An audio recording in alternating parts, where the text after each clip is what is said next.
The following segment is sponsored by Gilman Bedigian.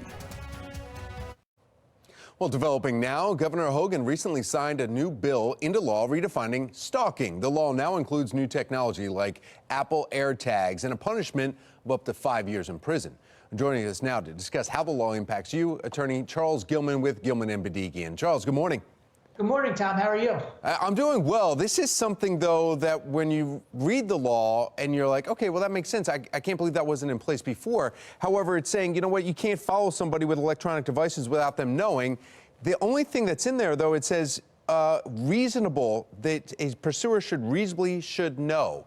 That's where the dialogue starts getting nitty-gritty, and that's where the lawyers come in. What does it mean by reasonably know?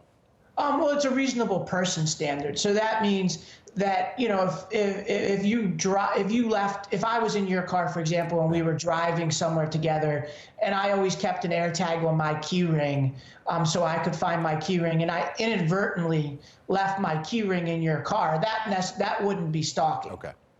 But on the flip side, if I was in your car because you were kind enough to give me a ride, and I stuck an AirTag in your glove box or somewhere where you wouldn't likely to find it, that would be the stalking. Okay, so that's where it's proven, obviously, and you know, reasonable means like, okay, somebody can see how that would be take place. This, though, also says the impact here, it impacts 1 in 3 women, 1 in 3 men with these stalking definitions.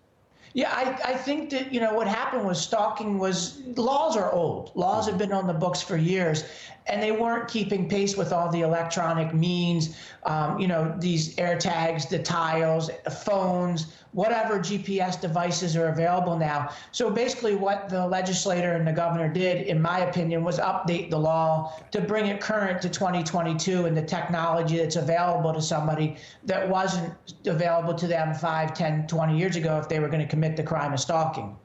Charles, some of your clients, though, it's not just, okay, let's get this person put away in prison and up to $5,000 fine.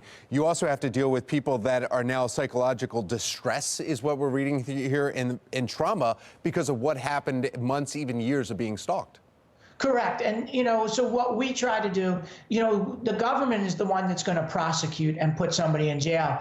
But if the government doesn't do that, or even if the government does, we were looking at the law to kind of find a civil angle so that if somebody has some mental anguish or psychological treatment as a result of being stalked under the new definition, what remedies are available to them? And they'll be able to file a civil lawsuit.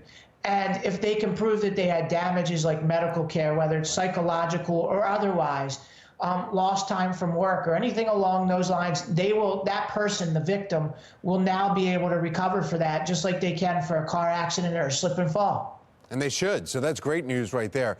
Charles Gilman with Gilman Bedigian, always great to talk to you and get your expertise. Thank you, Tom. It was great to